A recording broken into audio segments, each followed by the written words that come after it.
semana, o ex-presidente Lula fez um aceno a Marina Silva num evento da Rede Sustentabilidade. O pré-candidato do PT disse que sentiu falta da ex-ministra do Meio Ambiente no encontro com o partido. Por que Marina Silva decidiu não ir a esse evento? Vamos perguntar direto para a fonte. Marina Silva, ex-ministra do Meio Ambiente, está com a gente ao vivo aqui na CNN Brasil para conversar sobre o seu futuro político e sobre os apoios que ela dará nestas próximas eleições. A senhora me ouve bem, ministra? Eu ouço muito bem, Tainá. Obrigada, bem-vinda aqui. Boa tarde para você, boa tarde para criança.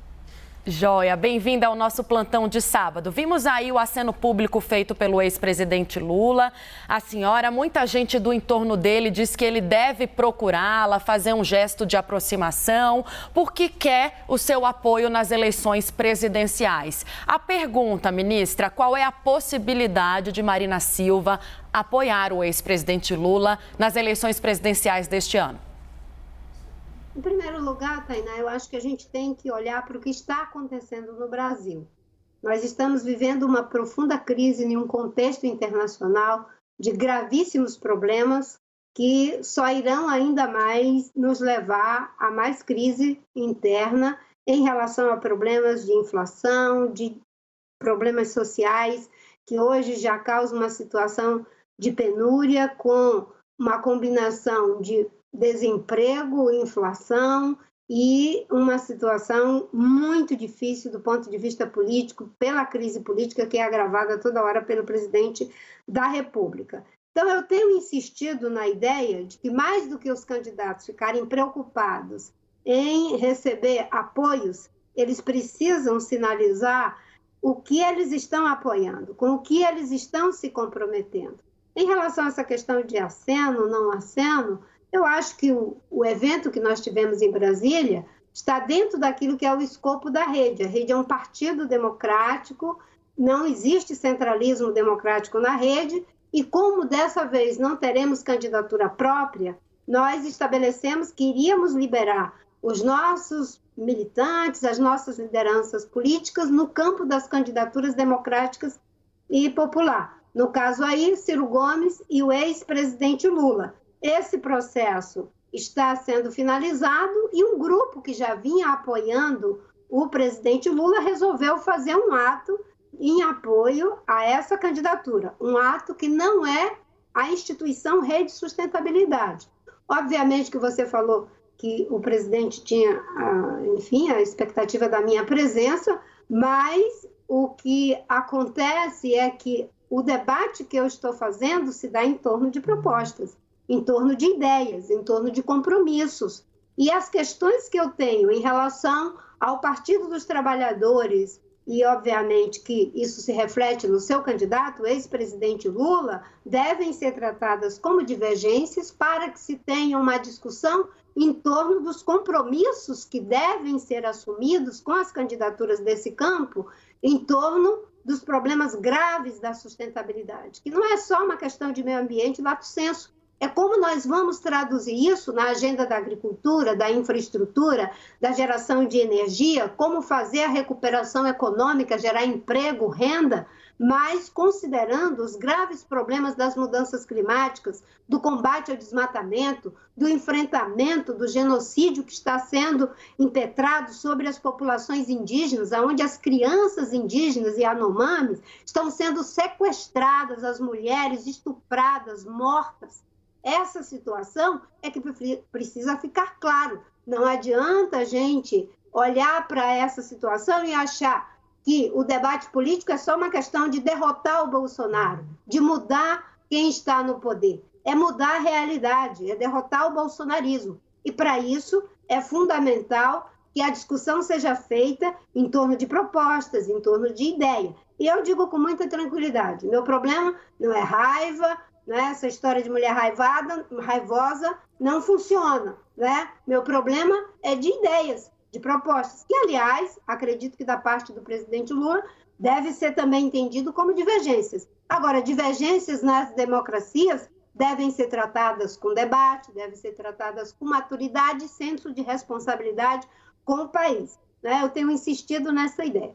Toda vez que uma mulher diverge, a interpretação é de natureza subjetiva. Quando os homens divergem, é de interpretação de posições políticas. No meu caso, de todas as mulheres que estão à frente dos processos políticos, nós temos ideias e queremos debater de igual para igual essas ideias com senso de responsabilidade, respeito à democracia, serenidade que o momento precisa ter. Não é uma questão de subjetividades, é uma questão de olhar para esse Brasil em crise, reconhecer os erros do passado, usar esse presente difícil para corrigir os erros e enfrentar os desafios de um país que precisará de uma recuperação pós-guerra, porque o presidente Bolsonaro está fazendo uma guerra contra a educação, contra a saúde, os povos indígenas, o meio ambiente e contra a própria democracia. É nesse contexto que a gente precisa discutir.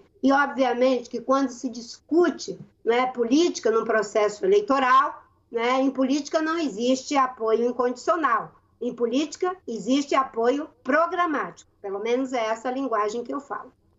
Senadora, boa tarde. Kenzo agora falando. Senadora, eu queria levantar aqui que a senhora esclarecesse melhor para a gente esses pontos. A senhora já levantou algumas pautas importantes sobre desmatamento, sustentabilidade, bastante voltadas para o meio ambiente, mas outros pontos do Brasil real, da economia também, sugestões que devem estar na mesa para essa tratativa que esteja relacionada a esse apoio à candidatura do ex-presidente Lula. Que pontos são esses, além desses que a senhora já elencou, que são essenciais para esse futuro apoio, como a senhora está bem definindo aí, se é que isso vai acontecer no futuro, senadora?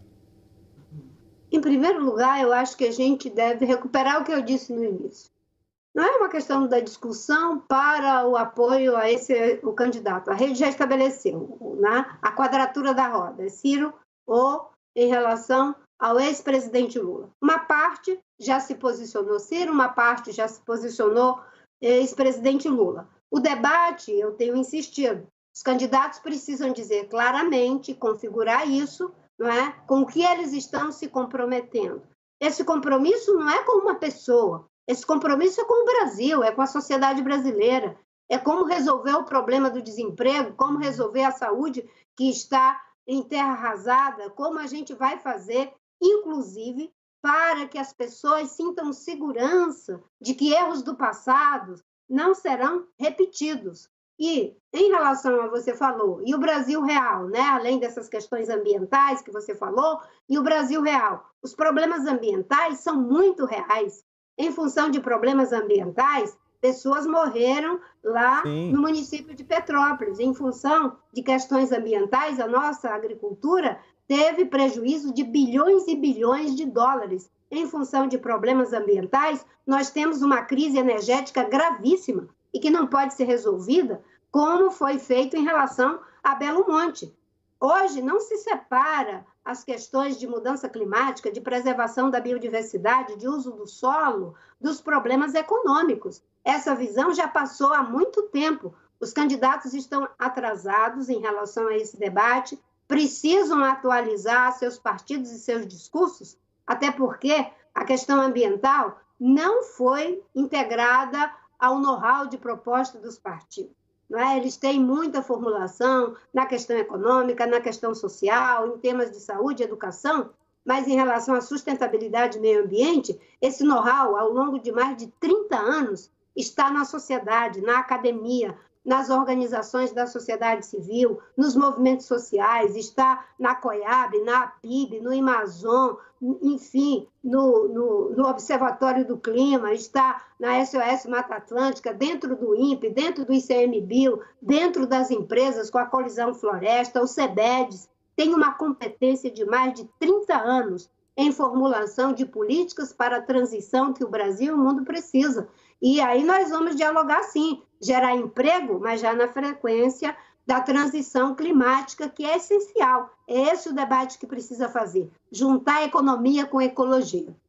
Agora, ministra, queria falar um pouquinho também do outro lado. A senhora bem pontuou o que diz o Estatuto da Federação, junto ao PSOL, que permite o apoio de uma ala ao ex-presidente Lula e também libera para que esteja uma outra parte, né, da Rede Sustentabilidade esteja na campanha de Ciro Gomes. Ciro Gomes, que logo no início foi tentado ali costurar junto com a rede, pessoas muito próximas da senhora, para que a senhora fosse vice dele, né? Foi chamada até de vice dos sonhos, o que acabou não indo para frente por um desalinhamento já conhecido da senhora com o marqueteiro do PDT, né? O João Santana, por questões passadas das eleições presidenciais de 2014. A senhora pode trazer um pouquinho desse contexto para a gente? Isso é um impeditivo para a senhora participar ou subir ao palanque de Ciro Gomes, a presença de João Santana ou não? Ou também, como a senhora bem pontuou já nas duas respostas,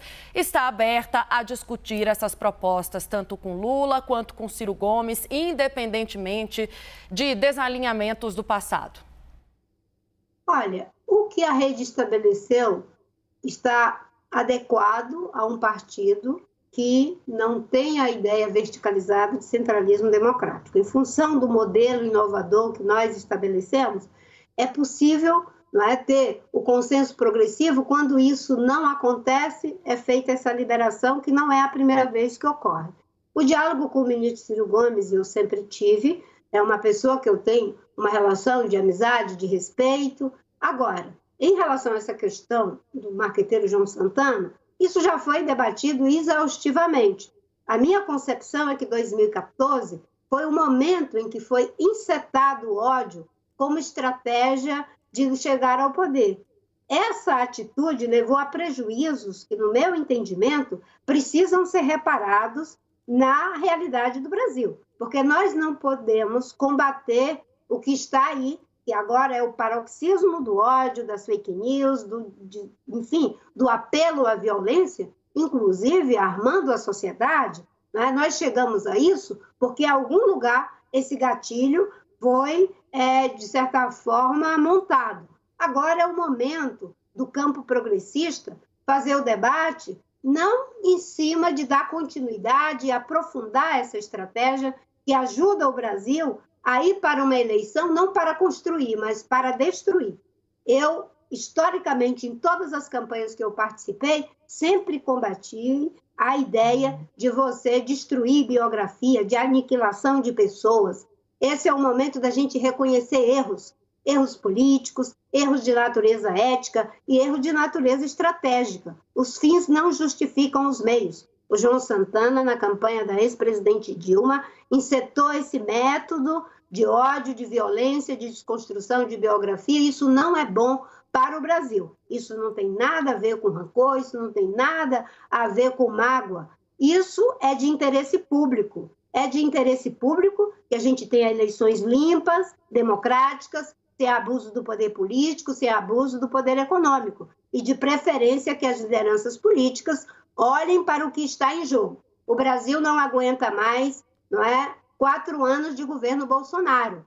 E aí é o fim mesmo da educação, é o fim da saúde, é o fim da proteção do meio ambiente, é o fim das políticas sociais que estão sendo instrumentalizadas com finalidades eleitorais, numa inflação alta, onde o governo dá com uma mão e tira com a outra. Então, olhar para esse cenário com esse senso de responsabilidade é o que eu e tantas outras pessoas estão procurando fazer. Mas aí eu concluo dizendo o seguinte, não é? Nesse momento, os candidatos não podem ter a ilusão de que nós, os políticos e os partidos, é que estamos fortes, é que vamos salvar o Brasil.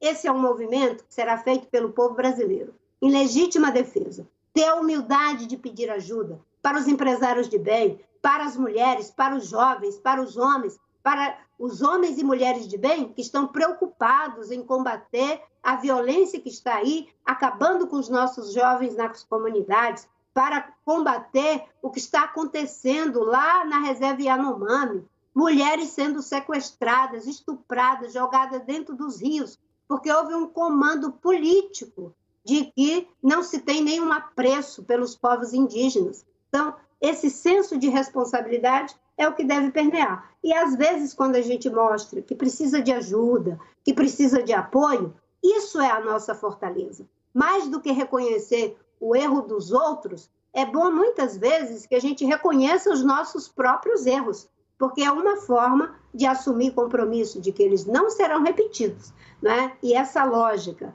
que a gente tem, não é, de que embaixo da polarização não prospera nada, na democracia é preciso um ecossistema saudável, diverso. Eu me lembro que mesmo na polarização do PT e do PSDB, que acabou levando, não é, a adubar essa terra que nasceu o Bolsonaro, nós tivemos uma disputa em que ainda era democracia e democracia.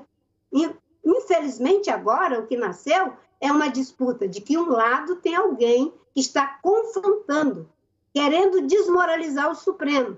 E, pasmem, com a ajuda e o apoio de uma parte altamente relevante do Congresso Nacional, que é quem deveria reagir em legítima defesa da democracia. Esse não é momento para brincadeira. Nós estamos verificando aí a necessidade de pedir ajuda à sociedade. O povo brasileiro é que pode dar a resposta, nos ajudar a encontrar os caminhos, as formas de caminhar, e nesse momento é olhar de baixo para cima para ver o que está acima de nós. Acima de nós está a população pobre, que está entregue à própria sorte, a nossa juventude, que não tem perspectiva, nossas crianças que estão fora da escola. Eu participei agora do evento do Todos pela Educação, onde vários representantes de candidaturas estavam lá se comprometendo com a educação. Nós temos as melhores saídas. O que nós precisamos ter é a humildade de transformar essas boas ideias que estão no tecido social brasileiro em políticas públicas, em uma nova maneira de governo e de governar, entendendo que não é só ganhar o poder, não é só mudar de governo, é mudar a realidade política, econômica, social e principalmente a governança desse país que está entregue às mãos do Centrão, que sequestrou inclusive o nosso regime de governo, estabeleceu um parlamentarismo de usurpação. Ministra, sobre o seu futuro político, ministra, a senhora será candidata à Câmara esse ano? Olha, eu estou discutindo com a rede aqui de São Paulo essa possibilidade de ser candidata a deputada federal. Confesso para vocês que não é algo que eu tivesse colocado nos meus horizontes, mas diante de tudo isso que nós estamos vivendo, que nós estamos sofrendo, de como a agenda indígena, a agenda ambiental, que tenhamos ali uma resistência fortíssima na questão indígena pela nossa deputada Joênia, primeira mulher indígena eleita deputada federal, e tantos outros parlamentares, né, em que pese isso, a gente vai precisar de todo mundo para fazer essa reconstrução pós-guerra. Diante desse desafio, de dentro e de fora de São Paulo, que é o lugar onde estão me convidando para ser candidata a deputada federal, né, esse apelo. E eu estou avaliando com muito senso de responsabilidade. Logo, logo estarei dando essa resposta ao meu partido, mas tomei as providências jurídicas. Né? Eu tenho uma relação histórica com São Paulo, né, desde 1979. Né? Eu vim para São Paulo pela primeira vez em 1979, ficar 4 meses aqui na Avenida Pompeia, sendo tratada no Hospital São Camilo, e aí segue uma longa história de São Paulo me ajudando individualmente. E o que eu estou dizendo? Bem, São Paulo é o estado que já alavancou grandes transformações nesse país, não é? Pode ser que nesse momento ele esteja sendo convocado também, não por mim, pela história, a alavancar a transição para uma economia de baixo carbono, alavancar a transição para uma nova indústria que está aí no processo de desindustrialização. É para esse debate que eu estou, digamos, sendo instada a dar uma resposta, e eu confesso para vocês que é um grande desafio, com a serenidade de alguém que já participou de 3 campanhas nacionais e agora, né, pode contribuir, ou como candidato ou como cidadã, como estamos fazendo agora nesse debate.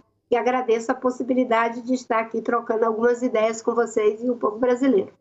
Já estamos finalizando aqui, senadora, para também não tomar muito o seu tempo. Foi muito boa a conversa, mas para a gente trazer um resumão do que esperar do seu posicionamento nas próximas semanas, agora que a senhora está conversando mais aí com jornalistas, trazendo esse debate a público, né?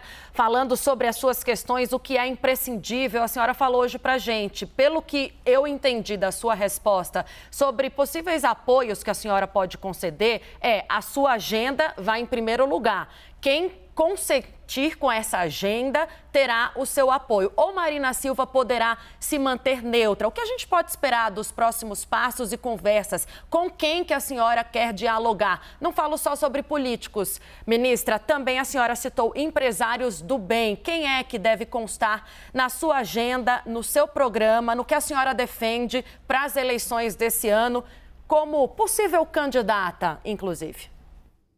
Não, quando eu citei os empresários do bem, os movimentos sociais, a academia, servidores públicos e instituições públicas comprometidas, eu não estou falando isso, que eu estou dizendo é que os candidatos, os partidos, têm que ter a humildade de reconhecer que na agenda da sustentabilidade, esse know-how foi produzido ao longo de décadas na sociedade, né? Esse legado, ele está imposto.